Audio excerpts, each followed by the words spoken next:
دوستای عزیز سلام. شگوفه حسنی هستم و 22مین درس ما در مضمون اساسات شبکه. در لکچر 21 و 20 ما روی VLSM صحبت کردیم و یک نمونه از کلاس B و کلاس C را در متد VLSM سابمیت کردیم. در این لکچر یکی از آدرس های کلاس A را انتخاب کردیم و این آدرس را به کلاس با متد VLSM سابمیت میکنیم. بعدش با شما میتونید که از روی از این مثال های دیگه را هم خودتون کار کنید. بیاین آدرس را نوشته کنیم که آدرس ما چند است. بر ما یک آدرس داده 20 0 0 0 سلش چند است؟ 8. سایدر ما 8 است. این گفته به 3 شبکه تقسیم کنیم که هر شبکه ما با چند شبکه؟ با 3 شبکه. 3 شبکه که C 20 و 2 20 و دیگه شم 2. یعنی قرار تعداد هاست داشته باشن. این گفته شما تقسیمات کنیم. بیاین که امیر یک قسمت داشته کنیم که بعدش هاست ما پایین از این کار کردم. در اینجا داشته کنیم C 20 و 2. ما در درس‌های قبلی هم گفته بودیم که سابنت خود را از اولین شبکه شروع میکنیم که تعداد هاستش بیشتر باشه. سابنتینگ از مرحله اول که شروع میکنیم بیایم کلاس از را تعیین کنیم. کلاس چی است؟ A است. چون بیت اول رو در نظر میگیریم. حالا از میریم به مرحله بعدی که سابنت ماسک دیفالتش را داشته میکنیم. چند سابنت ماسک ما 255 0 0 0. این میشه مربوط نتورک، هاست و هاست. خب این کار را کردیم. با مرحله بعدی میریم تعداد هاست ها را تعیین میکنیم. در VLSM گفتیم که نظر به تعداد هاست ما بیت ها را جدا میسازیم. مطابق چیزی که ما رو باز بکی میتیم به نتورک. فرمول ما چی بود؟ در درس قبلی هم کار کرده بودیم. 2 برای n-2. حالا از نتورک C شروع میکنیم. 2 را به نمای چند بالا ببریم که بر ما C را بده یا C زیادتر شود، کم از C نشود. در محاسبه در اینجا ما 2 را به نمای 5 بالا بردیم. -2 مساوی میشه به C. مستقیم همو C را بر ما داد. البته این در نظر بگیریم که اینی چی ما میشه؟ انکریمنت بیت ما، یعنی تفاوت بین هر نتورک ما C است در نتورکی که تعداد هاستای ما C دان هستن. انکریمنت بیت ما در اینجا C شد. بیاین که دیفالت سابنت ماسک حالا با باینری نوشته کنیم. وقتی با باینری نوشته کردیم باز این قسمت را قطع میکنیم. 1 2 3 4 5 6 7 8. این 1 2 3 4 5 6 7 8 3 4 5 6 7 8. ایشان پایین میریم. 1 2 3 4 5 6 7 8. صحیح. چند بیت ما قرض کرده بودیم؟ این قسمت رو میبینیم 5 بیت. 5 بیت هاست ما جدا میکنیم. 1 2 3 4 5. این شد هاست. متبقی ما چی میشه؟ یک یا نتورک. اینا دیگه آن میشه. این هم آن میشه. این هم آن میشه. و حالا میریم نظر به مو فرمول باینری که هر بیت ما 2 4 8 16 32 64 و 128. 8 بیت ما قیمت داره. این قسمت رو قیمتش جمع میکنیم. 128 جمع 64 جمع 32. این رو جمع میکنیم. باقیش چون همش یک شده معلوم دار است که قیمت میشه 255. ماسک جدید یا سابنت ماسک جدید ما رو بعد اسم میاریم که میشه ای اکتیر ما میشه 255. این هم چون همش یک شده 255. این هم 255 و در این 5ش مربوط هست. 3 دیگه قیمتایش جمع کردیم که بر ما داده 224. 224. این چی شد؟ این سابنت ماسک جدید ما برای شبکه‌ای که دارای C کامپیوتر است. میریم برای 20 نتورک. این بخش دیگه خلاص است. انشالله که این نوت کرده باشین. ما فقط از کجا پاک میکنیم؟ از این قسمت پس پاک میکنیم. خب آدرس ما پس همون آدرس است. ساب نت ماسک دیفالت ما هو است دیگه، نیاز به دوباره نوشته کردن نیست. فرمول ما باز هم 2 به نمای n است. این دفعه کدام نتورک پیدا میکنیم؟ نتورک که دارای 20 هاست است. 2 به نمای 5 منفی 2 بازم 30. به خاطر که اگر 2 به نمای 6 بگیریم خب بیخی زیاد میشه. اگر 2 به نمای 4 بگیریم باز از 20 کرده چی میشه؟ کم میشه. اما ما گفتیم که نه کم شود زیاد باشد خیره. حالا که زیاد شد خیر است. بازم انکریمنت بیت ما در اینجا چند است؟ 30 است. بریم با باینری. ساب نت ماسک دیفالت با باینری بیاریم. 1 2 3 4 5 6 7 8 3 4 5 6 7 8 1 2 5 6 7 8 و 8. حالا چی کار میکنیم؟ چند بیت گرفتیم؟ 5 هاست خود رو جدا میکنیم. 1 4 5 این میشه هاست. متباقی چی است؟ هرچی که ماند دیگه مربوط نتورک میشه. پس اینا همش باید آن شود. آن که شد قیمت میگیره. آف که بود قیمتش محاسبه نمیشه، 0 است.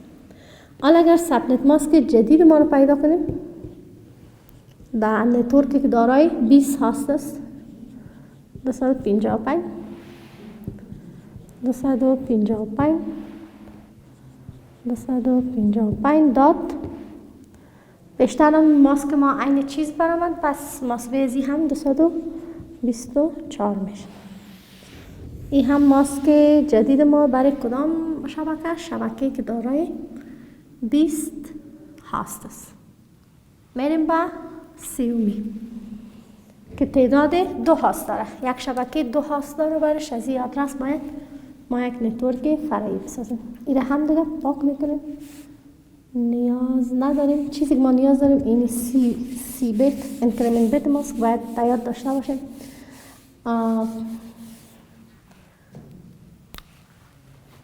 انکریمنت بیت از این چند آمد؟ 30. از این چند آمد؟ 30. این یک یادداشت میگیریم که بعدش باز رنج ها را تعیین میکنیم بر ما نیاز بشه. 255 0 0 0 این ساب نت ماسک دیفالت ما. آن میریم 2 به نمای n منفی 2 2 به نمای چند قرض کنیم که بر ما 2 را بده؟ 2 به نمای 2 پس منفی 2 که کنیم 2 را میده. مساوی به مون تعداد برآمد، نه زیاد نه کم. مرحله بعدی ما چی کار است؟ بریم ساب نت ماسک با باینری نوشته کنیم که بیت های خود مشخص کنیم. این انکریمنت بیت ما شد در این کلاس. 2 انکریمنت بیت ماست. 1 2 3 4 5 6 7 8 1 2 3 4 5 6 7 8 1 2 3 4 5 6 7 8 دات 1 4 5 6 7 و 8. صحیح؟ خب چند بیت برای هاست ما گرفتیم؟ این قسمت را ببینیم. 2 را به نمای 2 بالا بردیم. پس 1 2 اینی ما میشه هاست، متباقی میشه نتورک. اینا همش دیگه آن میشه. حالا اگر ساب نت ماسک جدید را برای کلاسی که دارای 2 هاست بود نوشته کنیم چند میشه؟ 255 دات 255 این هم همشان شده 255 دات. اینا دیگه قیمتاش رو جمع میکنیم. 128 64 32 این ما چند میشه؟ 16 128 64 32 16 تا کجا رسیدیم؟ و 8 و 4. اینه که کلش جمع کنیم مجموعاً بر ما میتر چنده؟ 252 را بده. این شد ساب نت ماسک جدید برای شبکه‌ای که دارای 2 هاست است. شبکه‌ای که 2 هاست داره ساب نت ماسک جدید شه بعد استفاردیم. انکریمنت بیت از این رو اینجا یادداشت میکنیم که 2 بود. حالا میریم مرحله بعدی ما هر کلاس تعداد NID HID و BID شو پیدا میکنیم. این هم دیگه ما پاک میکنم. فقط آدرس نمیمونیم دیگه چیزی نیاز ندارم.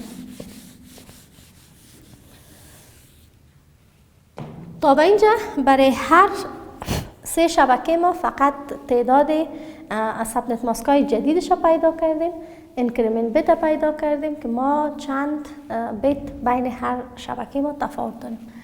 حالا میریم NID یا نتورک ID، HID یا هاست ID، BID یا هم برادکاست ID.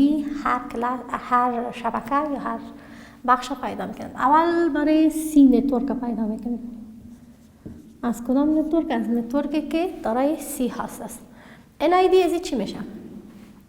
20.0.0.0. چه خب یک 20 کمان نوشته شد. خب حالا میریم به HIDش یا HID تعداد IP آدرس هایی که ما در یک شبکه میتونیم برای کامپیوترها توزیع کنیم. 20.0.0.1 از یک شروع شد که اولین کامپیوتر ماست تا به چند الا 20.0.0. چند بود انکریمنت بیت ما در اینجا؟ انکریمنت بیت ماست سی، پس از 1 الا سی. سی یکی که بالا رفت بازو بر ما چی رو میده؟ آدرس BID رو میده یا برادکاست ID. آدرسی که توسط ازو میتونیم که برای یک پیام به تمام شبکه ارسال کنیم. میشه 20.0.0.31. صحیح؟ HID BID برای نتورک ما که دارای سی هاست است. حالا میریم برای نتورک ما که دارای 20 هاست است. برای 20 هاست پیدا میکنیم. NID HID و BID. NID ما را نتورک ID ما را از اینجا میگیریم. 31 دریست میشه 20.0.0.32. چرا اینجا 31 است؟ چی شد؟ 32. حالا میریم HID شو پیدا میکنیم. 20.0.0.32. یکی دیگه که اضافه شد چی میشه؟ از 33. 32 رو در اینجا گرفتیم. یکی اضافه شد از 33. 33 شروع سر 33 که ما انکریمنت بیت ما اینجا چند بود؟ 30 بود. 30 دیگه رو پرتیم میشه مجموعاً 33 الا 20.0.0.63 میشه. 62 میگیریم بخاطر که یک آدرس 63 ما در اینجا میاد. 20.0.0.63 NIDش میشه. و